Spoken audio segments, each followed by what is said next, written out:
Welcome to the She Builds Show. I'm your host, Stefanie Olson, a licensed general contractor who builds new construction, renovates, and designs your vision.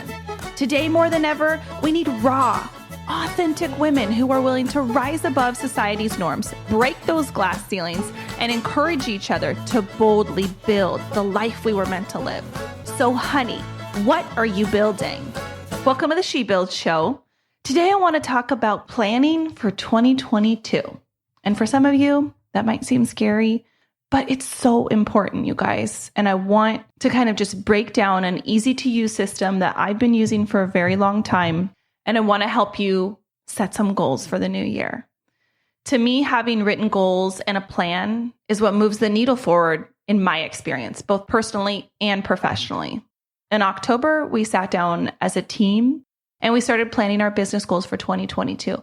We planned how many projects we want to take on, what types of projects, and the impact that we wanted to have through our workshops and education.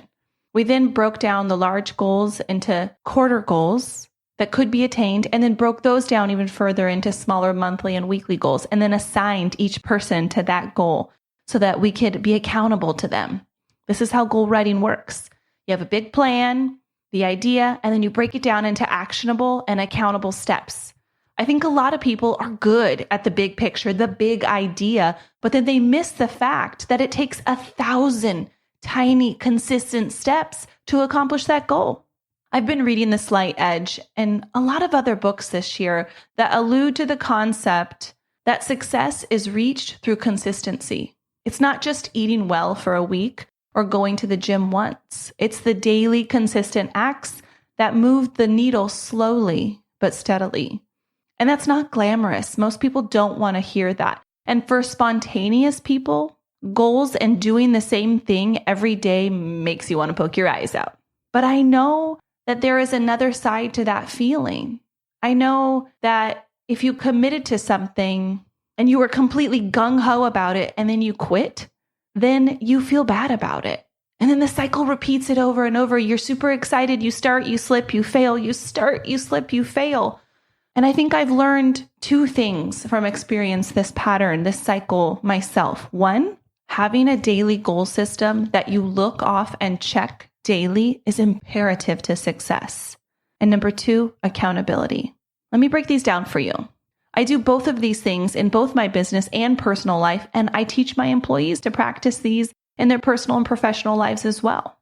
So step one, you have to have a goal-setting planner or system, no matter what type of person you are. I feel like we can all meet at the crossroads of I have something I want to accomplish or a habit I want to create, and I don't want to fail at it anymore.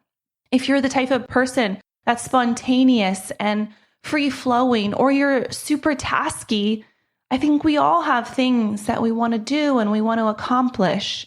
And I've found through a lot of research and a lot of trial and error that this really works. I personally recommend the Big Life Planning System.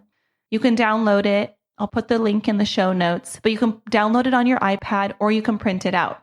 And it's broken down into yearly, monthly, weekly, and daily goals. And the goals are broken down into 6 zones. And this is what is the game changer for me. It's not just about business planning. It combines all of it together. So the 6 zones are health, relationships, money, time, career zone, spiritual zone, mind and happiness zone, and fun zone. It covers all the areas of life and it doesn't ignore the parts that are actually really important to you. Maybe business is cruising and you're doing great, but girl, you can't make a dinner for your family to save your life. Or maybe you're just ignoring your marriage or your relationship and business and everything else is going well. So I like that it really tries to create balance among all the areas of life. So step 2 is to plan your large goals for the year in each area, in each zone. These are more broad, not as specific. So some examples are your health zone. I want to drink a gallon of water a day. Your relationship zone. I want to be the wife and mother I was created to be. Home, money, career zone. I want to budget monthly. Your mind and happiness zone. I want to take a daily gratitude photo. Spiritual zone. I want to go to church weekly. Fun zone. I want to go on 3 vacations this year. Those are just examples. but plan the large goals in each area of your life. And step 3, you take each of those goals in each area and you break them down into monthly goals. So for example, relationship zone, if I want to be the wife and mother I was created to be, then for this next month, I want to do 2 date nights with my husband. And I want to take each of my kids on a one-on-one date. So you go through each zone and you pick out the ones that are monthly and you write them down and you put a little checkbox next to it. And then when I go on my date night or I take my kiddo to do our fun outing together, then I check it off. It's being intentional about living, you guys. So step 4, for each zone, you break those down into weekly goals. So for example, spiritual zone, if I have a yearly goal of attending church each week, then I write down in that week that the goal is to attend church. And then it's there in front of me. And I know, oh, right, I got to make sure I'm planned and ready to get everybody ready to go on Sunday because that's important and it feeds me and I feel better. So number 5, write down your daily goals. These are always the zones in your life that you will need to give more attention to. And usually when I need to change a habit or really work on something consistently, I focus this into my daily goals. So for example, in my health zone, if I want to drink a gallon of water a day, my daily goal would be to fill my large jug of water the night before. So that first thing in the morning, I see it. And then I know, okay, in order for me to make it through this gallon, I got to chug a quarter of it right now. And then step 6, set an alarm in your phone to review your goals at the same time every day. For me, this is in the morning. For some people, it's right before they go to bed.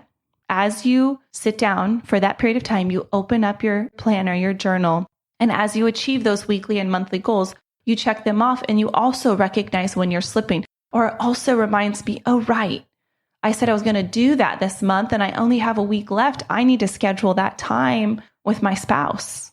And it keeps you accountable to that by looking at it every single day. Now, step 7 is accountability. And I think this step is probably the most important one. We know that if we write and track our goals, that they're much more likely to happen. That's been proven. I think the vast majority of people know that. But if we tell someone else what we're trying to do and they hold us accountable, we are way more likely to actually do it. So if I have a goal of working out 3 times a week and I know that I have to meet my friend at spin class and she's going to call me out if I don't show up, I'm way more likely to go. This is a little painful. Got a little accountability there. So seriously, focus on finding people who are in line with your goals and make appointments with them monthly to check in. I have a business coach. We meet as a team weekly. We go over our goals for the month that we've been working in, and then we plan for the next month. We set aside time to be accountable to the things we said we would do. And I really hope that you take a few hours, during this little break, when the kids are out of school, when you have some time, and set your intentions for 2022 so that you start it well, but you also continue it well. And it goes far beyond January or February, that you can do this well by taking the tiny steps each day to begin to become the person you want to be. I know you can do it, girl. Have a wonderful holiday. Thanks for joining me today on the She Builds Show. My name is Stefanie Olson. My hope is that this episode leaves you feeling empowered and ready to boldly take that step into building the life that you envision, 1 2x4 at a time. And if you can do me a quick favor, please leave me a 5-star review on iTunes. I get giddy over reading the reviews each week, and I will choose one special person to win some She Builds swag. Make sure you add your name to the review, and I'll reach out if you're the winner. Thanks again for hanging out. Be sure to visit me at theshebuildshow.com, where you can ask me questions and share with me what you're building.